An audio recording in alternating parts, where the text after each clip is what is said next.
Hello, everybody. Hello, and welcome to How to Get Hired. I am Bill, the company's expert. Thank you for joining me today. This is the live stream. God, blah, blah, blah. This is the live stream that I do weekly where we talk about employment, how to get a job, how to answer job interview questions, how to do well in interviews, how to do well in the applications so you get an interview, where to look for jobs, etc. Anything to do with hiring or careers. That's what we talk about here. And I want to send, as always, a special thank you to my YouTube channel members. You guys are awesome. My Patreons, my subscribers, my super thanks donors. You guys are really cool. And to everybody here, my participants. So the title of today's episode is The Killer Cover Letter. So we're going to be talking about cover letters today. If you ever had to write a cover letter, you know what the hell you're supposed to put in them. That's what we're going to talk about. And the best interview preparation technique, presumably, right? How to prepare for interviews. What should you be thinking about in advance? What should you be preparing for? We're going to talk about that. This is episode number 90. So I see there's 9 people here. Thank you for being here. Let's get into this. I think we're going to start off talking about cover letters.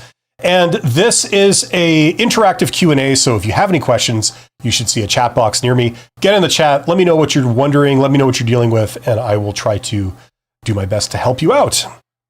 Yes, let's get rolling. Okay, cover letters. I got quite a few people asking me about cover letters. What should you do? What should be in them? What format they should take? This kind of thing. So I wanted to do this episode where we answer that. Very, very briefly, okay, cover letters are kind of a throwback to a different time where the idea was if you were sending in a job application, usually you actually mailed an envelope, right? Or an envelope, depending on your point of view, which contained your resume, other documents, maybe references, things like this. And the problem was that this would arrive at the employer, and usually it would go to a specific person, right? But when they opened an envelope and it just had a resume inside, they wouldn't know what the hell is this. So you would send an accompanying letter, that would be your cover letter, to explain what the hell this is, right? You would explain basic stuff like, hello, I'm applying for this particular job. And you should have received enclosed my resume and my references and maybe other documents. So make sure you have those. This is the person who's sending it to you. This is the date. And I look forward to, receiving a call back from you or whatever you're hoping to get, whatever the outcome is, the goal. And if you have any questions, let me know, right?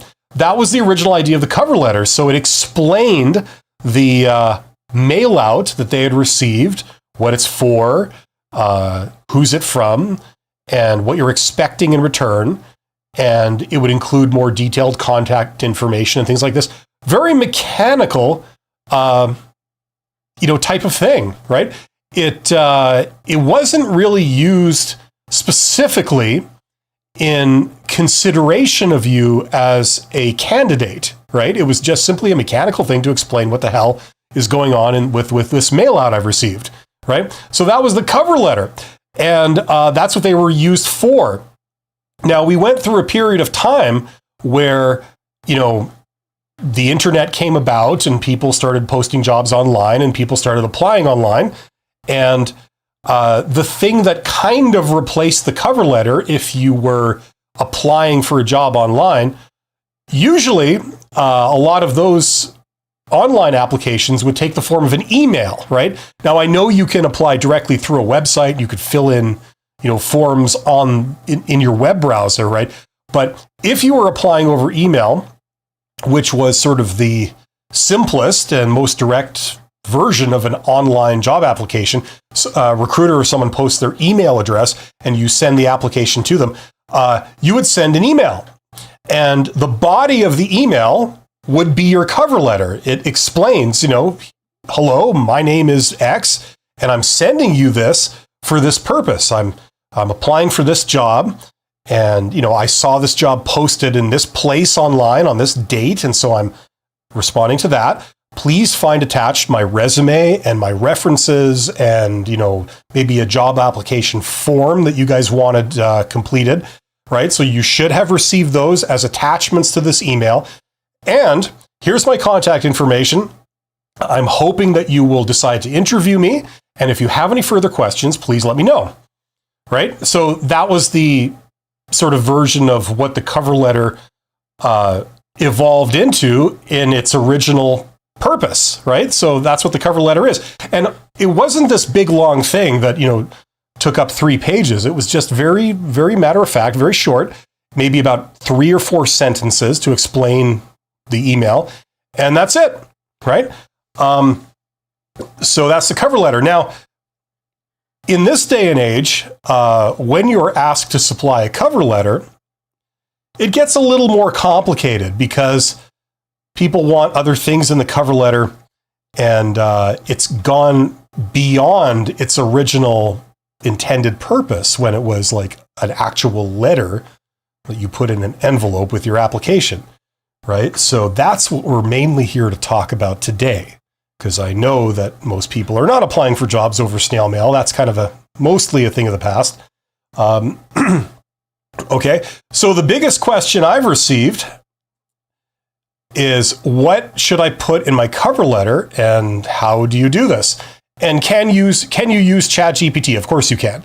And we're going to get into that. I actually didn't include that in my notes, but yeah, we should talk about ChatGPT.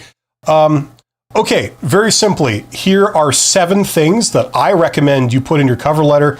Some of them are very mundane. First of all,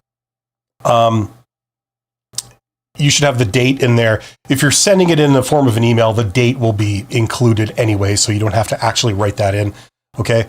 But just so someone knows when this is from, okay? So you should have the date. You should have a greeting, dear whoever, right? What would be a good name? Dear Mork, right? Mork, Sven, Knut, Olafsson, right? If you're applying for a job in Norway, something like that. So dear whoever, and then you include the recipient's name and email, right? Okay. So everybody's clear about who this is for. Okay. This is important because if it goes to a company or an organization, it may go to a mailbox, or, you never really know where it goes. It may be filtered. So it's good to say explicitly who this is for, and then there's no doubt, right?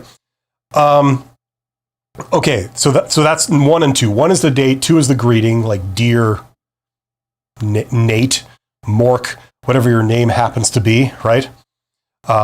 Aloysius, right?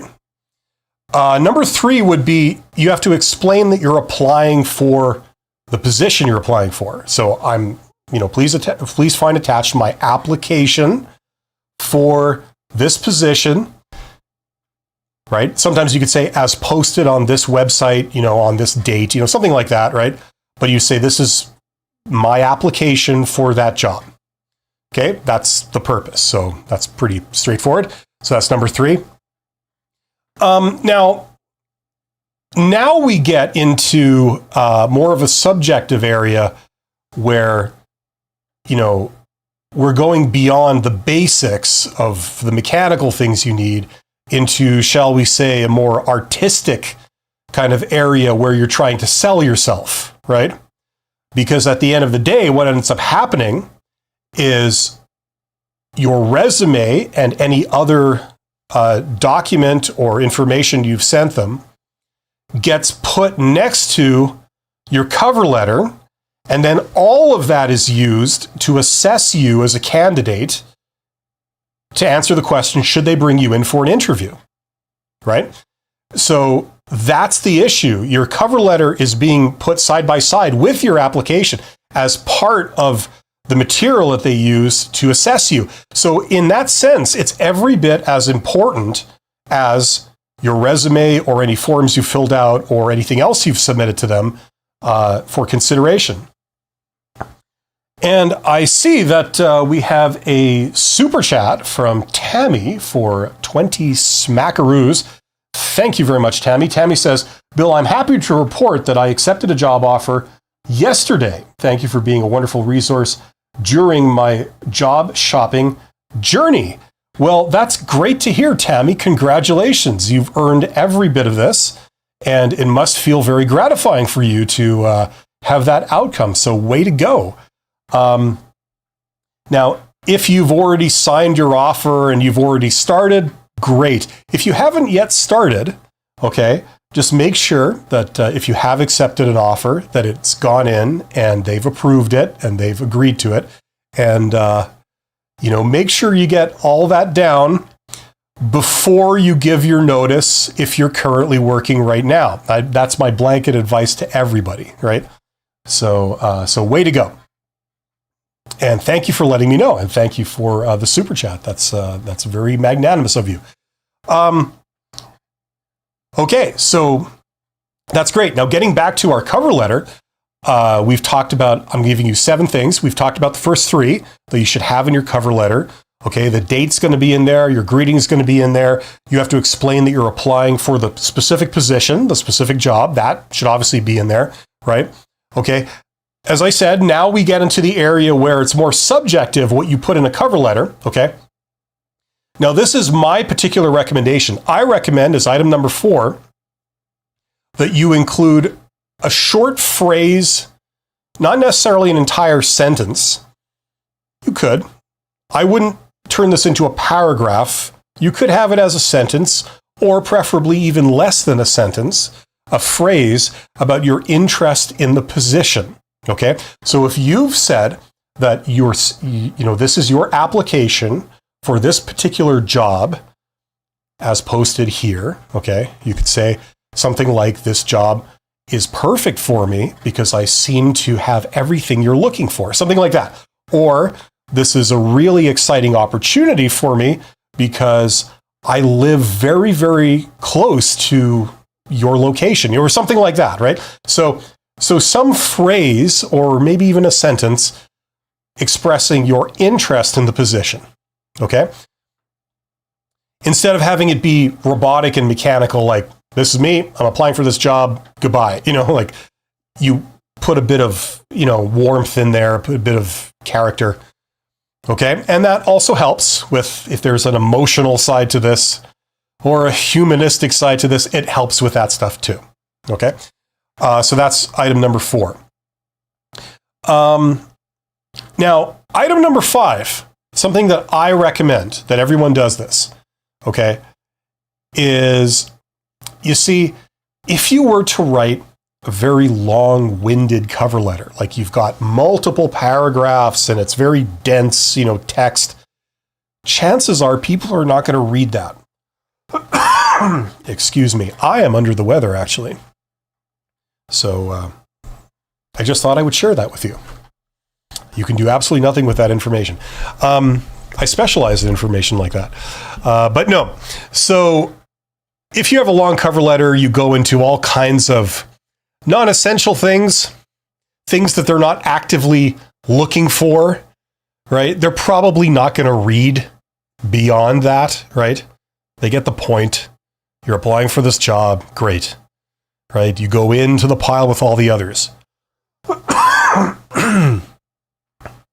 So what I recommend for item number 5 is you include a very brief list, like in point form, of how you meet the requirements that they've stated in the job posting that they said they're looking for.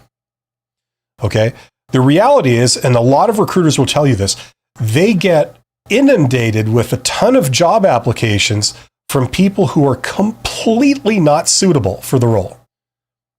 For example, they might have a job that says, we're looking for someone with a degree in, like a bachelor degree in science, and they have 10 years experience, managing an operation, and they have specific skills in soil analysis, and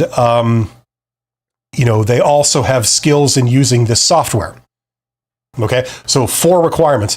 And you get applications for people that have none of the 4. They don't have a degree in science. They don't know anything about soil analysis. They've never run an operation before. and whatever the other thing was, they don't have that either. Okay, so this is the problem. Today, recruiters get inundated with lots of applications like that, right? So what's sometimes good, and what I recommend, is to include, like, right in your cover letter, in the second sentence or whatever we're up to now,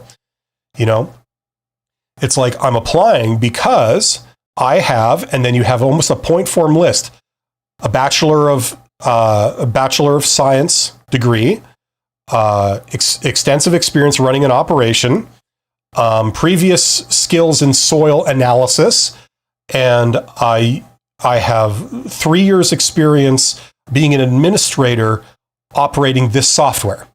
Okay, so it's like they said they were looking for those 4 things. You're saying right up front in, like, your second sentence that they're reading of you, I've got this, this, this, and this. Okay, that should be right up front, and that should hopefully alert them to the fact that you are a legitimate candidate for this. So they will take your application seriously. That's the reason why we're including this. Okay? So I would not include stuff they haven't asked for. They haven't said we're looking for this. I wouldn't include things that you think are good for it, but they haven't said they're looking for it. I would feed their requirements back to them. Okay? Especially the things that you have outright. Okay? There's no question you have a Bachelor of Science degree.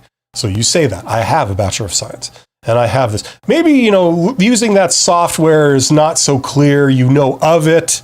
You could say, I'm fully capable of using software and have used very similar software for years, something like that. But the point is, you're trying to convince them that you are a legitimate candidate without getting them to read tons of text in paragraphs. Just bam, bam, bam, bam, bam. Very quickly, I'm legit. Okay, that's what I'd recommend. Number 6, I would end with the phrase, please find attached to my resume or application or whatever you have, references, whatever you're sending. If you have any questions or require anything further from me, please don't hesitate to ask. Something like that. Okay? Or don't hesitate to let me know, something of that nature. And then say, I look forward to hearing from you. Because it's polite and it's warm. Okay? Prevents it from being a little too clinical, but doesn't take up much space or time. Okay, so once again, number 6, I would end with the phrase, please find attached my resume, application, references, whatever you're sending. Okay? If you have any questions or require anything else, please don't hesitate to let me know. Thank you very much. I look forward to speaking with you. Something like that. Okay? So that's number 6. And then finally, number 7, you include your full name and contact information, right? So if this is in the form of an email, your email signature, if you have a signature for your email where it automatically puts your name and, your tagline and, any contact information like your phone number, email address, website, LinkedIn, social networking, if that will be sufficient, right? And that's what I believe you should include in a cover letter by default. Now, if they've requested any additional specific thing, then yes, you would include that too. So if they say, we want, please include in your cover letter 10 points for why you feel you're the right fit for this job or something. Incidentally, those 10 points would be the 10 qualifications that they've said that they're looking for. If they've mentioned 10 things in their job description, right, where they described the job and they said, we're looking for someone who's got this. This is nice to have. This is nice to have. Some experience with that would be good. Something like that, right? Those are your 10 things. Why should we take your application seriously? Don't give them things that you think are good. Give them things that they've said they think are good. That's the key, right? Okay? Hopefully that makes sense. My chat is doing weird things. Once again, if you have questions, get in the chat, because this is primarily a live Q&A, so I can answer questions in real time. That's what I'm here to do. Okay. So that's my recommendation. Now, I said at the beginning of this stream here that I would talk about ChatGPT. Can you use ChatGPT? Of course you can. ChatGPT is a fantastic tool. It's a tool. It's not the be all end all, but it is a very useful tool. And yes, you can certainly use ChatGPT. Now, the problem is that this is just my opinion now. I found that ChatGPT, although it's incredibly useful for a lot of mechanical type tasks, when it comes to creativity or real, brilliance, generally it doesn't do a great job with that. So if you're looking for it to write you an incredibly powerful cover letter, I wouldn't expect it to really be able to do that. It would give you a very good generic cover letter, right?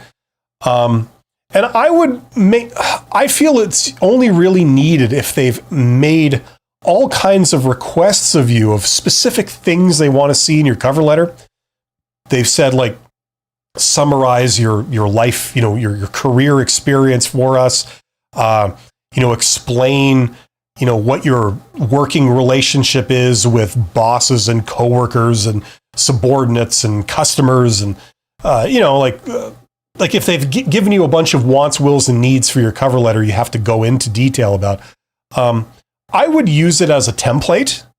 If you don't know where to start, I would say, like, okay, go to ChatGPT, open the prompt and say, can you help me write a cover letter that has to include this? Give me several examples, something like that. Or here is the text of my resume. Can you help turn that into a cover letter? Or better yet, here is the text of the job posting.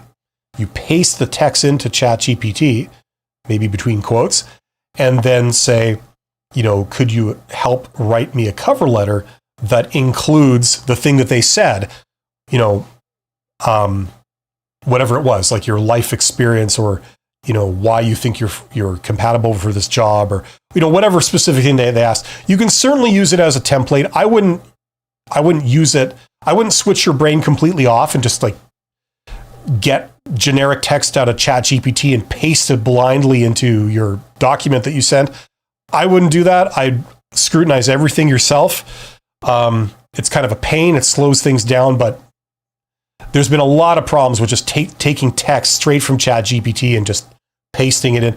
And they've actively done things now to ensure that if you're doing that, it backfires. Like they'll put the word vampire somewhere in the job posting. So if you took the job posting and pasted it into ChatGPT and said, here's the text of the job posting, write me a killer cover letter that, will kick ass and will, position me to be the standout candidate for everything you're looking for. The ChatGPT will take the text, which has the word vampire somewhere included into it, and spit out like a generic cover letter that has the word vampire in it. I'm also a fully qualified and practicing vampire, is my selling point, right? And if you just blindly take this and paste it into your document and send it off to them without even reading it, they see that in there, they go, I just did a text search for the word vampire. It shows up. Clearly, this is like AI generated content you're sending me, so no dice, and they reject you, right? So always read whatever you're submitting. Ryan says, I found ChatGPT is a great use as a first draft. After that, I'm able to use my own experiences for what they're asking for in the role. Okay, great. Yeah, I mean, it's a tool. That's one way to use it. You could get it to write the first draft. Another option is not to let it sort of write the first draft, but you basically think of an outline of what you would have in your cover letter. So you don't let ChatGPT decide what types of content go in there. You think like, okay, I need to mention this, and then I need to mention this, and then I need to mention that, right? So you're writing an outline, but instead of submitting like something in point form, which is what I've just sort of done live here, you get ChatGPT to flesh it out, to turn it into sentences and paragraphs and kind of flesh it out a bit, right? So that's another way. I mean, there's many different ways of using this tool. It's an incredibly useful tool, and different people have and do use it in different ways. And, I'm not going to sit here and tell you that there's like only one right way to use it. But if you're finding success using that method, sure, absolutely nothing wrong with it. I am just fiddling around with my cameras because that's what all professional YouTubers do. They adjust their brightness and contrast like it's 1983. Yep. But so, and the prize for the first person who, with the exception of super chats, the first person to get in the chat goes to Ryan. Ryan, as your prize, you have won a virtual handshake with me. So something like that, right? Just give yourself a pat on the back, and you can say warm, comforting, nurturing things to yourself on my behalf, that you're a great person. They used to have an SNL skit where someone did that, right? I think it was Stuart Smalley, self-affirmation with Stuart Smalley. And he's like sits there in his little sweater and staring into a mirror and saying, I'm good enough, I'm smart enough, and doggone it, people like me, right? So if we could get AI to do a virtual Stuart Smalley YouTube channel, you'd get the benefit of it. So congratulations. Get into the chat. I see there's 35 people here. You guys are awesome. Hopefully you're getting something out of this. This is, after all, a Q&A, so I'm here to answer questions, help you if you're having difficulties answering job interview questions or getting an interview, completing job applications, the discovering of jobs. That, I think, is the big one. Not to quote a song or anything, but if I could give you one piece of advice for the future, this would be it. It's that 20% of all the jobs out there are actually posted, right? Those 20% are what some people refer to as the posted job market. And then the other 80% of jobs that are out there that do exist, that people get hired for constantly, but are not posted publicly, those 80% of jobs, those are called the hidden job market, or some people call it the hidden job market. They're not hidden. It's just that those jobs, they don't have to post them because they're so in demand, and there's an overabundance of candidates that would step forward and say, I'll take that, right? They don't need to post it publicly to get tons of applicants for it. They can already get that. It's a very desirable job. So don't take my word for any of this. If this is some kind of new revelation for you, go check it out. Put yourself forward for those. Learn how to apply for those. If you want to discover great jobs, not only are there a ton of them, but they tend to be the better ones. Like, think about it. If you worked as a recruiter, why would you post a job publicly so you can get 800 applicants in 2 days of strangers you don't know? You don't know these people. They could be axe murderers, they could be criminals, they could be kleptomania. You have no idea, right? So usually the only time a company is willing to pay to get 800 applications from people they don't know is when the job might not be, they can't find a handful of qualified candidates that are willing to do it just right in front of their face. They have to search further afield for candidates that would do this, right? So, there's still some very legitimate good jobs there, but a lot of the bad jobs end up being the ones that get posted, the ones that they're having trouble finding people to fill those positions. So, do your own research into this if this is interesting to you. Yeah. I'm trying to stimulate discussion. I'm not really getting a lot of it in the chat right now. Anyway, let's move on to answering the main topic of this live stream, okay, which is best interview preparation. So if you're wanting to know, and you're wondering, how should I prepare for a job interview? What should I do without forgetting anything important, okay? this is what I would say. Okay. Once again, 7 is the magic number of the day. There are 7 things I recommend you do. Okay. In terms of preparing yourself. The first one is pretty simple. It's your appearance. Okay. We all know this. So make sure that your attire, right? Your attire, your clothing, right, is appropriate. You look the part. Okay. Your grooming, same thing, right? You got that handlebar mustache going, especially if you're female. Like make sure it's appropriate for the role you're taking. You know, you might work in a place where you got lots of female workers that have handlebar mustaches, in which case that would be totally appropriate. But if it's not, make sure that you show up and you look like you belong there, right? Okay. How you talk, right? If you work in a garage, you might talk a certain way. If you work at a bank, you might talk a different way, slightly different. Make sure that you don't get those two mixed. Don't show up at your bank job talking like you're about to change a tranny on a 59 coupe. And don't go down to the garage and talk to them about, the benefits of a amortized mortgage, right? That's based off LIBOR. How you act, what's appropriate. Okay, if you're young and you're getting your first job and you don't know how to behave in an interview, watch a few videos about it or go and learn that stuff. And okay, I wrote down act and I wrote down behave. I think those are the two same things. Now, how do you do this? Well, research the company. Okay, that's one thing you can definitely do. If you don't know how people dress there, the obvious thing is to go do a Google search, right?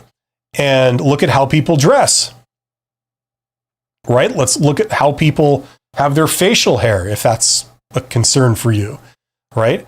You don't want to get rejected for a job because of how you dressed or your facial hair. I mean, that's stupid, right? Even if it's hateful to you to like dress that way, just do it for this one stupid interview, and then you get the job, and then then you can maybe possibly push the envelope, when you get the job. They get to know you, they see that you're awesome, and then, maybe you start to mess with their dress code, right? That's how subversion starts. Okay, so number 1 is your appearances. Make sure you've prepared that stuff. Okay, don't show up to your job interview in a sweatpants if you're getting interviewed at the bank. Okay, that's number 1. Number 2, like I said, research the company. Okay, not just how they speak or dress or act. Okay. But the details of the company. What does the company sell for a start? What business are they in? That would be good to know, right? Don't show up and not know what this employer does. So basic stuff like that, right? Okay. Maybe you're a mechanic and you're getting a job at this company that posted a job as a mechanic.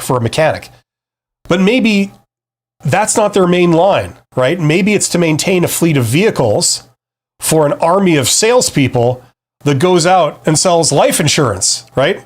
All at that company. The company is mainly an insurance company, but they have their own small fleet of vehicles for their own employees.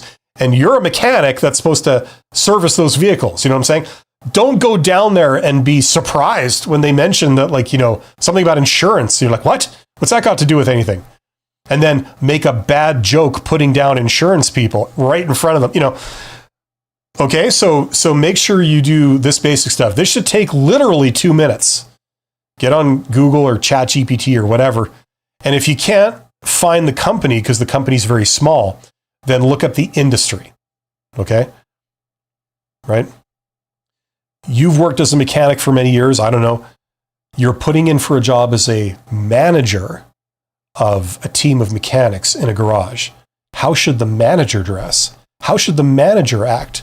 Oh, sure, you've seen a couple of managers, maybe, but is that representative of how they do it in a big company when you've only worked in small companies or so on, right? So it might be very useful to see how those people dress and act and talk, right? So find that out online.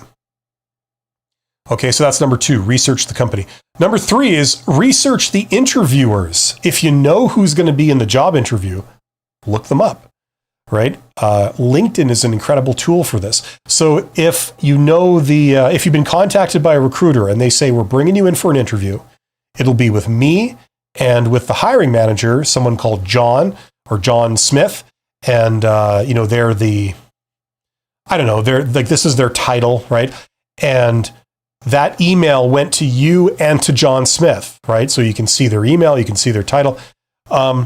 Look them up. You know the company, you know the location, you know their name, you know their title. So you could probably find them on LinkedIn if they have a LinkedIn profile, which a lot of people do, right? And then if you can remember their name and their title and maybe something about their background, like you say, okay, John Smith, I can see by looking at their profile that, they've come up through sales. So they're mainly a salesperson who's now in charge of this entire business unit, right? It's like, okay, so I'm talking to a salesperson. That might be useful to know, right? So you don't engage them in heavy conversation about accounting or operations or something. You know who you're talking to. And then the recruiter, you see the recruiter has only been a recruiter for 1 year. Before that, they were a high school teacher for 25 years, something like that, right? So you have an idea of who you're speaking to, and that can help you to get a rapport with these people, right? Maybe it turns out that your spouse is a high school teacher or something. So you might have something to talk about with the recruiter if you're just making small talk, right? Kind of nice to know these little things, right? Once again, that shouldn't take a lot of time. That should maybe take under 10 minutes to find all this out. Okay, write down a couple of notes on a Post-it note or whatever you do on your phone, and then you're set. You can revise it right before the interview if you have time. Okay, so that's number 3. So we've got appearances, research the company, research the interviewers. Those are 3 things that everyone should do. We're not spending a lot of time on this stuff, just little things. Number 4, familiarize yourself with their lingo, okay? In the job posting, they referred to the requirements, they referred to maybe the job itself, the role, they referred to their business maybe. And pay attention to how they described it, what they do, and how they describe what they do. And as much as possible, when you go to an interview, speak in their terms, right? So for example, let's say you're getting a supervisor job, but they don't call it supervisor. They call it lead hand, or they call it frontline manager, or, like whatever, it's silly because all these terms basically mean practically the same thing. But if you go down there and start talking all about being a frontline manager when they don't know what that is, right? The recruiter doesn't know what that is. The recruiter was asked to find a candidate to be a supervisor.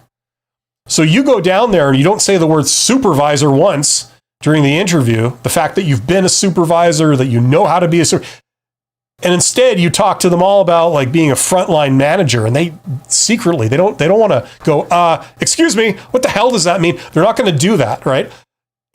For a variety of reasons. So they didn't get very much. They didn't hear that you have a lot of supervisory experience. So they falsely come to the conclusion that you're not qualified, right? Which is retarded because you are, right?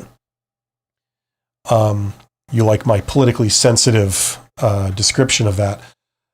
So no, that's the reality. You've got to use their lingo, because if you don't, you can run into issues.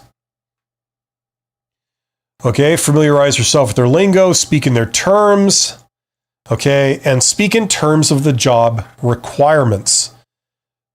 So what's really good is to go down, and I'd still recommend this. I know this is 2024, but I would still recommend this. Go down to the job interview with a few pieces of paper, okay? Technology can go wrong. They might not allow phones in the interview, or whatever. So as a fallback option, you should have a couple of things printed out on paper if possible. One would be the job posting. Another would be your resume, right? On the job posting, the original job posting where it describes the job and it describes what they're looking for, highlight the things that they've said they're looking for. Okay, so Bachelor of Science degree highlighted. experience using that software highlighted. I used an example earlier. What was it? Experience with soil analysis. So you're right. So you highlight soil analysis, right? Now, you put this on the table in front of you, okay? It's okay to have papers on the table in front of you. Very few people are going to beat you over the head for having papers in front of you. Now if you stare down at them and read off them the entire time, that's going to be a problem. But if you just put them on the table and then you talk to them by looking them in the eye, right? Now, occasionally you glance down and then you're talking to them. Kind of like I'm looking at notes over here. I try and occasionally glance at them and then I'm back, right? If I was actually rehearsed for what I'm doing now, I'd be doing a better job. But that's the kind of thing you can do. You can just glance down. What have they said they're looking for? Bring up those things. The fact that you have them, bring them up. Don't bring up things they haven't said they're looking for because you guess that they would regard that as a good thing. Bring up the things they've said they're looking for and tell them that you have it and talk to them about that. And what you're doing is you're putting their mind at ease that, oh, you've got that, or that's not going to be a problem, right? Okay. So familiarize yourself with what they've said they're looking for. Put that on the table in front of you, highlighted. You can always refer to it very, very casually, right? Okay. That would be number 4. Okay. So make sure you got that. Make sure you're familiar with what they've said. Number 5, here we get to the meat and potatoes of this. There's a couple of things you're going to have to rehearse. So number 5 is to rehearse the traditional job interview questions and common behavioral questions. I've gone into great detail on my YouTube channel about how to do these. Okay. There's something like 10 traditional job interview questions. There's the introduction question. Tell me about yourself. Please introduce yourself. It's all the same question. There's the question about your strengths. What are your strengths? There's the question about weaknesses. What are your weaknesses? Okay. Make sure you've got answers right on the tip of your mind, ready to go, that are vetted and that are really good about how to answer those. The future question and the past question. The future question is, where do you see yourself in 5 years? Where do you see yourself in 10 years? Right? The past question is, why did you leave your last job? What brings you here? That kind of question, right? They're looking for dirt.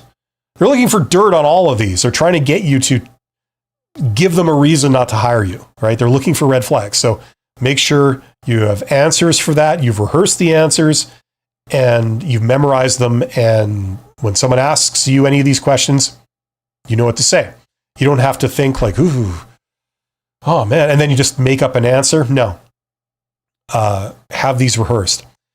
What else would there be? Oh yeah, the salary question. What are your salary expectations? Make sure you've got an answer to that. What is your current salary? That wonderful pointed question. Make sure you're prepared for that. And then at the end they ask, do you have any questions for us? Right? So have questions ready to go, right? Don't go, no, I guess not, right? The answer is not no. You should have questions. So make sure that you've practiced these, you've rehearsed these, and you've memorized your answers. So you're ready to go. Okay. The other part of this, in addition to traditional job interview questions, the cliched job interview questions that I've just explained, is behavioral questions. These are ones where they say, tell me about a time. Tell me about a time that, you did this. Tell me about a time that, you did something extremely creative under a very tight deadline as part of a group with your manager looking on, and there was a lot at stake, and you had to do this in a situation with which you were previously unfamiliar. Tell me about that time, right? These wonderful questions that you can't rehearse for because there's literally a million of them, right? There's a million possible things they could ask you, right? So how do you handle these? Well, you watch my video on how to handle them, right? But make sure you've done your preparation for those. Simple summary is you think of 5 to 10 success stories. You practice telling them in the What's the format? The STAR format or STAR L format. Look up what that is if you don't know. And you've practiced these, you've rehearsed these, they're on the tip of your mind, ready to go. They've been vetted. You know that they're good answers. They're not going to signal any bad things about you. They're not going to, have you put your foot in your mouth, figuratively or literally, I suppose. And you're all ready to go with behavioral questions. Okay, so make sure you've done that. That's the preparation for job interview questions that you need to do. Okay. To give you some detail on the behavioral questions, I've written down some notes for myself. I've covered this in other videos, but just a quick summary. When they ask you, tell me about a time you've done this, make sure, obviously, it's something that you would do again. Don't tell them a story of something you did that you kind of have since learned that that's not really the best thing to do, right? Just basic things like this. Make sure you're able to say something about conflict with a previous boss, team member, coworker, right? You've got conflict stories that you could say. They're going to ask you, tell me about a time you failed, specifically at a task, at a deadline, with miscommunication, right? Or stress. Okay, so make sure that, you can speak to all of those. Usually one story will be able to speak to multiple things. So just make sure you've prepped the right stories, right? I've talked about all this previously. You just need between 5 and 10 stories that you've thought about beforehand, you've memorized, you've practiced telling them in like a minute in the STAR L format. And make sure that you've also got a couple of success stories in there, like accomplishments, success, with change and success with creativity. You've got examples you can instantly just say, right? Because you've rehearsed these. This is actually a lot simpler than I'm making it sound, because if you prepared, like, say, 5 of your most shining moments, you've practiced saying them in that particular format, so it's nice and compact. You could tell the entire thing in a minute or less, right? Because you don't ramble, you've actually prepared, right? The same story could be used to explain how you're creative, or how you can work under very trying conditions, or how you can get people to collaborate. Like, the same story could be used to answer any of those, right? Because it involves all that stuff. So it's just a matter of having done this work in advance. Okay. So that's my point number 5, is to rehearse the traditional questions, behavioral questions. Make sure you're prepared. So this is all solo work. This is all work you do by yourself. Okay. Recommendation number 6 that I have is to rehearse these with a friend or another party, like do a mock interview. So it's great that you've figured out what you're going to say, right? And you've maybe practiced in front of a mirror or something. If you want to really do a great job, do mock interviews. Grab a friend or family member, that you find loafing around your place. If they're not doing anything worthwhile with their lives, tell them hey, come here, can I get you to help me with this? You pretend to be an interviewer and let's do a fake job interview, and you ask me some questions, and this will be practice for me. Right? And then afterwards, optionally, you can give me some feedback and tell me how you think I did or what you think I should work on. Right? You don't have to do that part if you don't want to, but it helps. And if it feels awkward doing this with a friend or family member, that's good, because that's training for how it's going to feel in a job interview with the real people there, right? It's going to feel a little bit weird and awkward. You're out of your comfort zone. You're on someone else's turf. So you might be a little bit nervous, to a degree, but you still have to remember your lines, basically, your stories and your answers. So that's good. So number 6 is to do mock interviews. You've done the preparation work by yourself. Now go practice, preferably with a friend. Practice with yourself so you remember that, and then when you think you're ready, go do it with somebody else. Executives pay a lot of money to private HR companies to do mock interviews. Not only do they help you to practice, but they also give you supposedly professional feedback, right? And they say, this is how you're coming across. We would recommend that you tone this down, or you talk more about this. Instead of doing this, don't, do less of that and more of this, right? So they'll give you that kind of feedback. It costs a lot of money. You're paying recruiters and stuff for helping you work on this. But everyone can benefit from this. Friends and family members, they may not be recruiters, but they can tell if somebody's coming across like a jackass or like an arrogant prick, and maybe unintentionally, right? They can tell basic stuff like this. So that's a real help sometimes. And finally, to wrap this up, number 7, and this is very important, is to practice etiquette, protocol, right? All that kind of stuff. Trying to be, work on your likability, your charisma. Practice. This sounds silly, but practice your smile. A lot of people go to job interviews and they're so uncomfortable, and God damn it, they look it. Just sitting there and like, kind of, you know what I mean? You know what I'm saying? You don't make a great impression. I don't know how true this is. This is my opinion. But I believe that unless you've really practiced this or prepared for this, your facial expression generally shows what you're feeling. So if you're feeling really nervous, to a degree, you will look nervous unless you are actively trying to put on some kind of game face and, not keeping it real. If you feel confident, you will naturally look confident to a degree, right? So if you go to a job interview, chances are people are going to be nervous to varying degrees. People are going to be uncomfortable to varying degrees. You're going to be not enjoying it. So if you showed that in your body language, I'm uncomfortable, I'm nervous, and I hate it here. Do you think that's going to make a good first impression? No, it won't. You want to walk in there and go, hey, let's talk about this. It's great to meet you, and it's great to meet you, and I'm really happy I'm here. And let's talk about what I can do for you, and how this is going to be a tremendous thing for both of us, right? That's what you want to convey through your body language, your facial expression, all that. So work on that stuff. I mean, it takes practice. You learn this by practicing.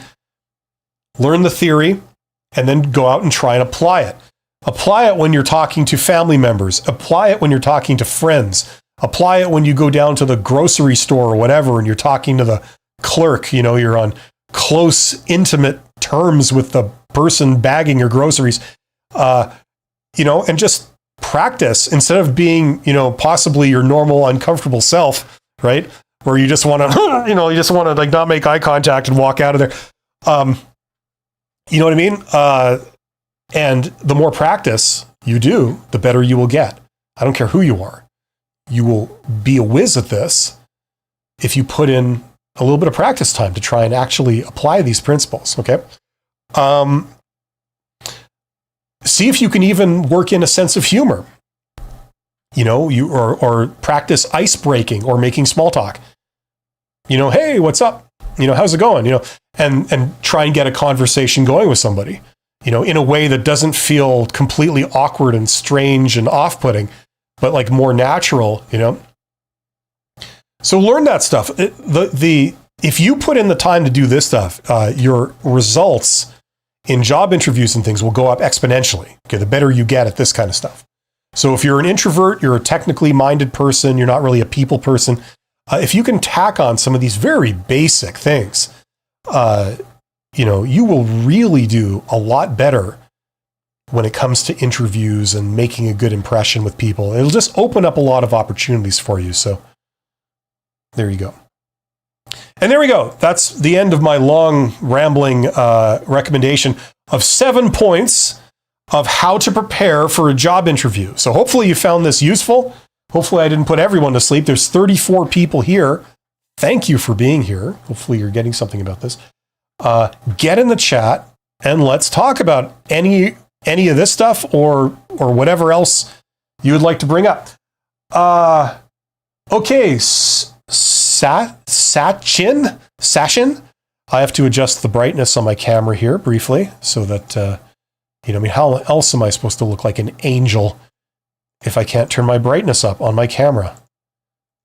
Let's see. That's what no one seems to have an answer for. Let's see. Here we go. That's much better. Okay. So Sachin says, thank you for the wonderful insights on cover letter and its design. Definitely going to help us. Well, thank you for saying so. I'm glad that's somewhat useful, and hopefully it's useful for everyone too. Yusef says, hello, sir. Happy to see you. Yes, I remember you, Yusef. Thanks for coming back. LM says you're the best. You referring to me. That's very kind of you, LM. Thank you for saying so. Yeah. So now is your moment of glory. If you are watching this, okay, the moment you've been waiting for has finally arrived. You now can ask me a question and stand agag at the wisdom that will flow forth, okay?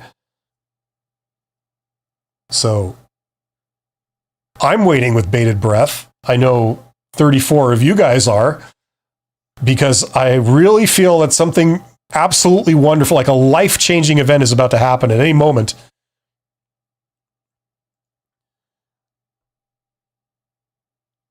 And the longer it takes, the more the suspense builds, if you see what I'm saying, right?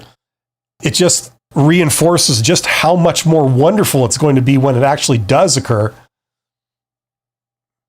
And I, for one, am excited. I'm excited to be here, as I'm sure you are. We're staring at each other across the ether, or at least you're listening to me if you're driving your car. If you got in your company car and are going 1,000,000 miles an hour, and you're listening to me while you do this, don't, is kind of the theme here, I guess. But no, if you're wondering about anything to do with careers or job interviews or anything like that, this is the vehicle to ask me a question. Don't post it in the comments. Don't post it. Don't send me an email.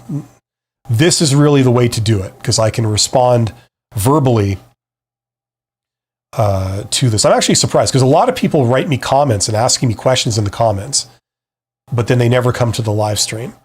And it's like, I can give you an actual answer here. I can't type out all the crap that I talk, that way. Okay, finally, thank you. Okay, finally, Carmiego says, how do you reinforce to HR or the hiring manager that your skills are transferable from one job to another?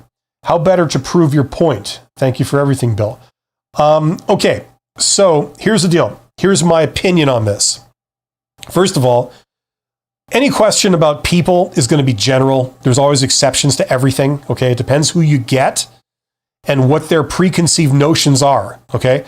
Now, in my experience, recruiters as a group are very, how can I say this without being mortally insulting?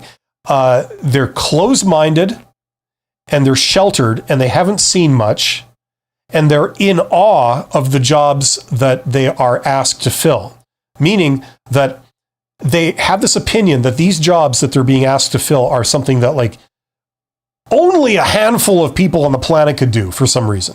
They're not like a job that, like, most people could do. Oh no, these are jobs that, like, only the finest, most hand-picked, select group of elite people would ever be able to do, right? That's what they think.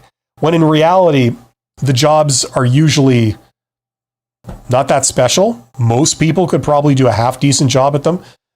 They don't actually require a lot of the requirements that are said. So the point I'm trying to make is that a lot of recruiters might be going into this kind of conversation with a preconceived notion that unless you've done this exact job before, how could you possibly know what you're doing, right? Like they tend to have attitudes like this. When you and I both know that most of your skills are very transferable, if you've been in anything similar okay, you could do this job. And even if you've never done this exact thing before, you could probably get up and running and over the learning curve in a very short amount of time, because it's really not the end of the world, right? Now, the challenge, of course, is that even though you and I know this, and that is the reality, how do you convince a recruiter of this when they are of the opinion that, that's not the case? Only someone highly skilled could ever do this job, right? Now, that's a real tough challenge, depending on how ingrained this is in the mind of the recruiter, okay? The only thing that I think you can really do is, let me put it this way. It's a tough nut to crack directly, okay? So I don't really think there's a lot you could say to a recruiter that would make them change their whole belief system about skills and who's suitable for what, right? And what it takes to be suitable for a job. I don't think there's much you can do that. Instead, I would try to gain a rapport with the hiring manager, if possible, if they're present. I would speak more directly to the hiring manager, because the hiring manager is the one that's actually usually done the job. And in any case, they're supervising a person that's doing the job. So they would have a much better frame of reference as to, what that job entails. And they'd be able to tell, by talking to someone, if that person knows how to do the job or not. You know what I'm saying? So I would talk to the hiring manager directly. I would try and get them to believe that you know what you're talking about and you can hold your own and you'd be a fit for this particular role. Okay. So now to come down to details, if you're talking to the hiring manager, I would talk about something very similar that they can relate to. So if they've supervised people in a garage fixing cars, but you've never actually worked in a garage fixing cars, you've worked in a garage fixing farm equipment, okay? And you're applying for a job as a mechanic in a garage fixing cars, you're trying to convince this person, look, working on cars is kind of simple when you're used to working on combine harvesters. Like I have been doing for the last 15 years, it's the same systems, but more complex. And with cars, you generally just, if the part's not working, you tend to just throw it out and replace it. Whereas combine harvesters, they're more expensive. You don't tend to tackle problems like that. You tend to find the part that's not working and fix it, which is a lot more complicated than repairing it, right? So I would tell some stories for example, I've been working on combines for years. We do an oil analysis on the engines. We do piston changeouts. We do cylinder liner changeouts. I've done all that. I can, usually do that, take the engine completely apart and put it back in 8 hours, or whatever. Something that the hiring manager would be able to relate to and say, that's one of the more complex things that we do here. That's kind of as complex as we get. And only a few people can take a car engine completely apart, put it all back together, in 8 hours and have it work properly. And you say, well, that's what I do every single day, or something like that.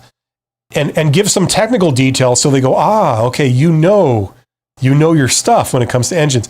And they believe that because you're talking all about it, right? So if it were me, that would be the approach I would take. And in order to do that, you would have to know the type of work that they do here at the garage and what the hiring manager can relate to. They know about taking apart engines. They do it, and they know that it's quite challenging. So when you say that you've done that, they understand, okay, this person is good to be able to do that. You understand? Hopefully that makes sense. That's kind of the approach I would take. But good question. Simply Unique says, good afternoon. I would love to know the best job search websites.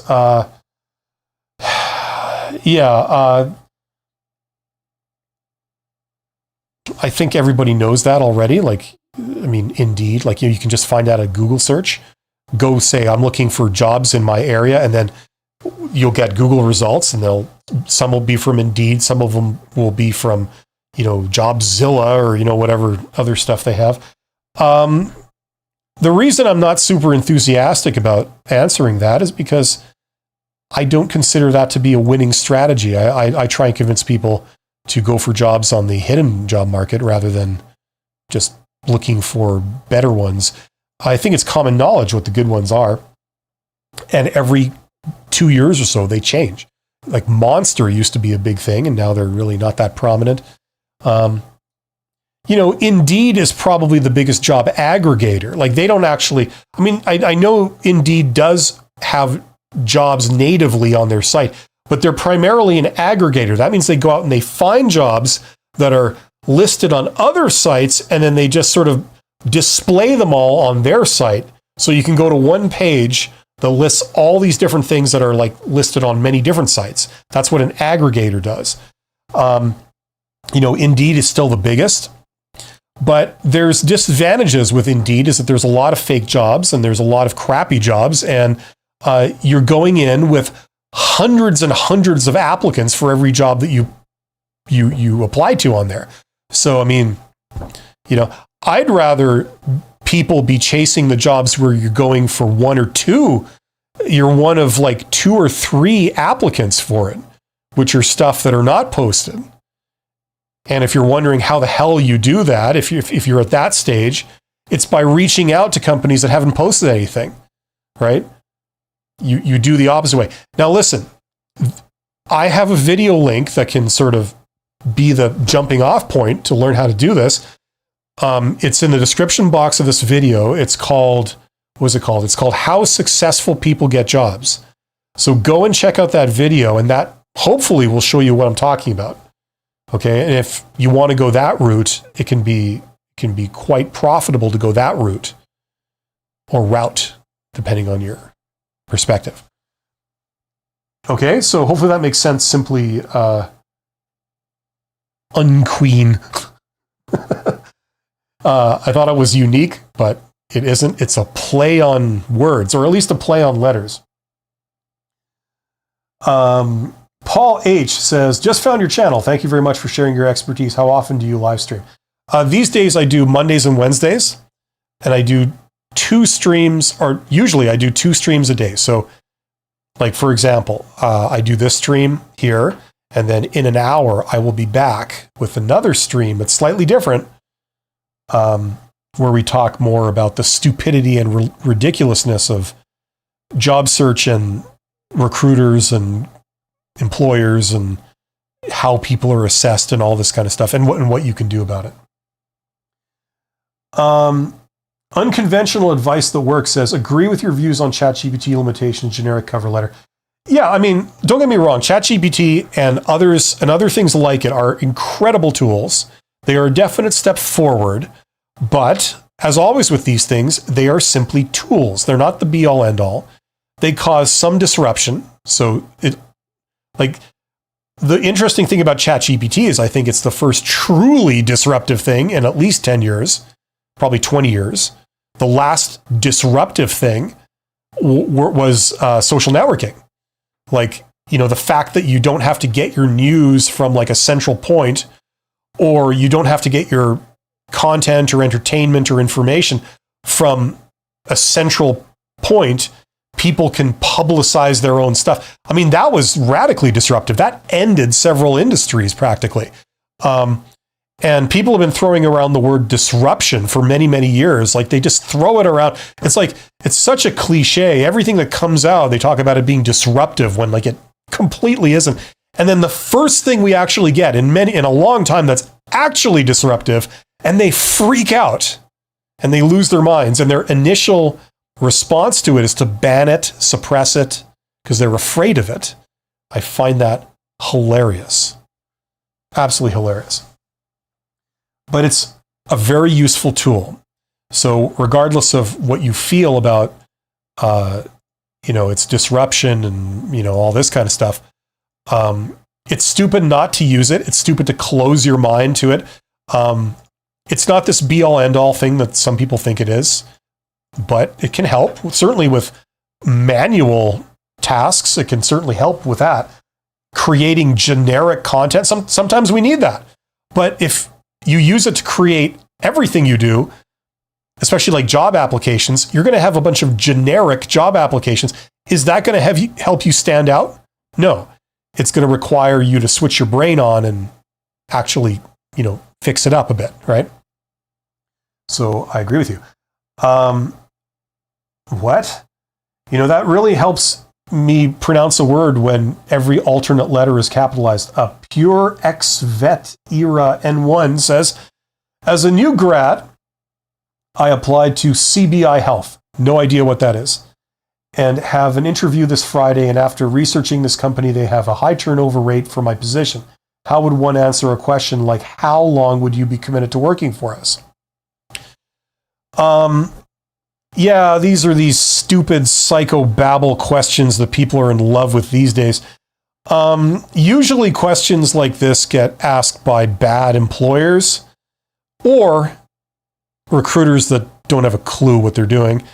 The answer is I would be committed to working for you guys as long as, you are committed to having me as your employee. They're not looking for honesty. They're looking for a self-serving thing. They're testing to see if you're going to be a slave and you're going to be okay with them exploiting you. That's what this question is. And so if you want the job, you have to give them what they're looking for. And what they're looking for is an answer that indicates that, I'm absolutely committed to you no matter what. I am passionate about doing this work. I'm passionate about this employer. You guys do great things. And, I consider it, a real exciting opportunity to be, to work here and work for you guys. So I would be very committed, it's all BS. It's all, self-serving promotional crap that anybody can see through, but yet that's what they're looking for, right? And 2% of the time you will get some person on the other side of the table who thinks they're clever, who says, oh, I don't want the party line that everyone would naturally say.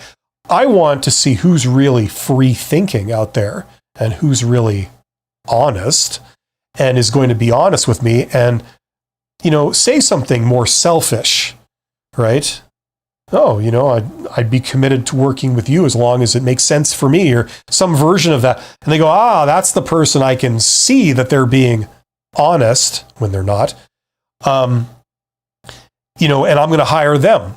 Right? And it's a double bluff. You're damned if you do and you're damned if you don't. Would you rather be damned if you do or damned if you don't? Right?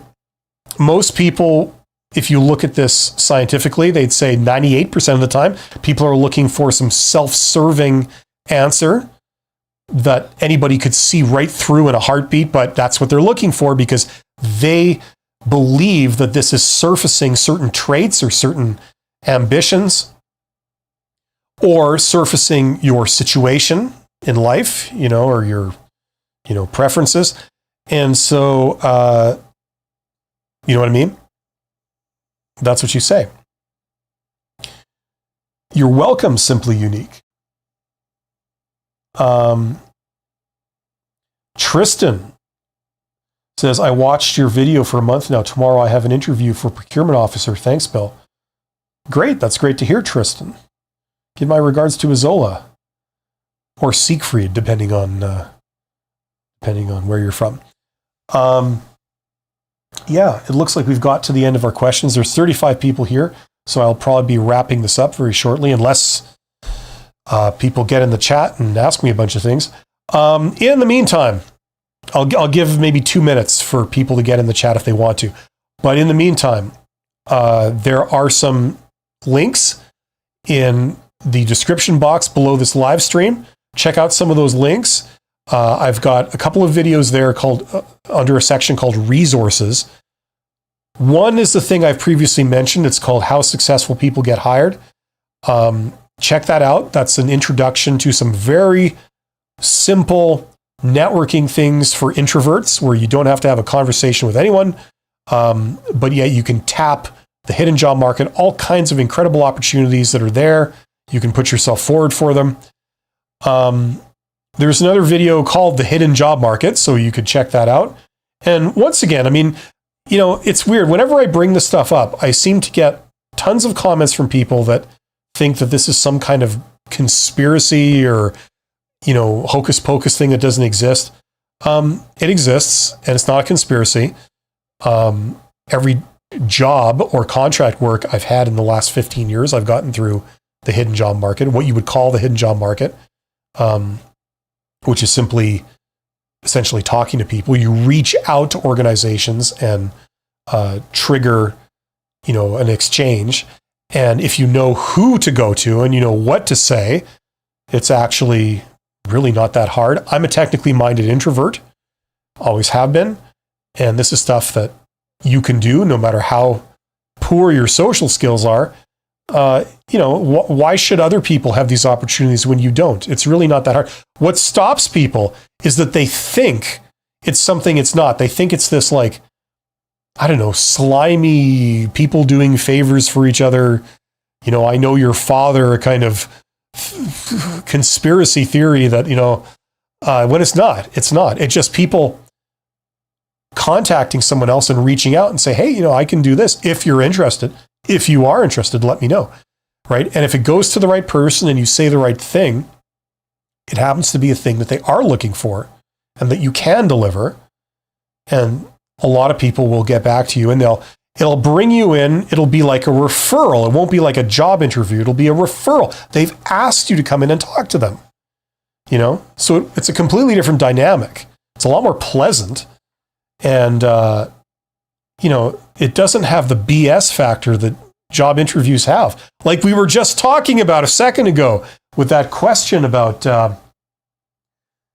you know, how would one answer a question about, you know, if you're committed to working for us, you know, in a situation where you're trying to sell yourself, the answer is going to be, oh, I'm totally committed, you know, regardless of what the reality is. Even the fact that they would ask a question like that, it's just silly, right? It really surfaces how ridiculous these situations are.